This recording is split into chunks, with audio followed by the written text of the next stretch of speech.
Hey, this is Chris. You know, we promised you some new do-it-yourself stuff, and we have your how-to stuff. Well, it's do-it-yourself how-to. Showed you how to change a car tire, which I realize in the scheme of things it's not a huge deal, but you know, some people don't know how to do it, and so now you know they've got a step-by-step instructional video on how to do it. I'm really excited. I got a new flexible bracket to hold my smartphone. It has a clamp on the end of it instead of a suction cup, and so now, you know, when I'm doing stuff on my car, I can clamp it to the hood, and because the neck of it's very flexible, and because it's 2 feet long, but that's very handy. I will be able to, you know, get good shots of the engine or you know whatever I'm working on. Well, the engine compartment is what I'm thinking. To be able to show you, you know, how well, at least how to do my car.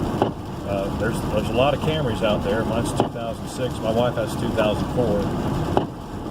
Mine has a 4-cylinder. Hers has a 6. So they aren't exactly the same. So I think between the two, you know, we're going to be able to show some good stuff. And so my next video will be, in fact, I think I alluded to this at the end of the last video, or it just came out and said it. I can't remember now. We're going to show how to remove the valve cover. And the reason I'm going to remove the valve cover is so that I can check the tightness of the valve cover. See, on this car, there's a valve cover, and then there's a valve cover. So you have to take off the valve cover to take a look at the valve cover, which is actually the piece that has the gasket beneath it between it and the cylinder head. Or, yeah, the top of the cylinder head. So I'm getting a little bit of burnt oil odor again, and so something's not quite right. So I just want to take the valve cover off and see, you know, make sure that the gasket I installed last year is still in good shape, and make sure all the bolts that hold down that cover are still tight, because I do not have. The problem is there's a specification for tightening down those bolts, but it's in inch-pounds, and I do not have an inch-pound torque wrench. I have a foot-pound torque wrench, but that doesn't do you much good because it's not. You can't set it fine enough to really, you know, to get a good measurement. And of course, I do not want to strip those bolts out of the valve cover because it's aluminum, and the bolts are steel, so it wouldn't be that hard to crank down on one and just rip the threads right out. So what I did when I put it in, you know, it's like, you know, I went by feel, and I tried to get the feel the same on all of them. You know, sometimes feel works. Well, it's worked, you know, for a year and a half, but now something's not quite right. And so I did just get the new Harbor Freight catalog, so if they have an inch-pound torque wrench in there, I may just have to go get one. Because, you know, they have a sale every week on something. You know, go to the next,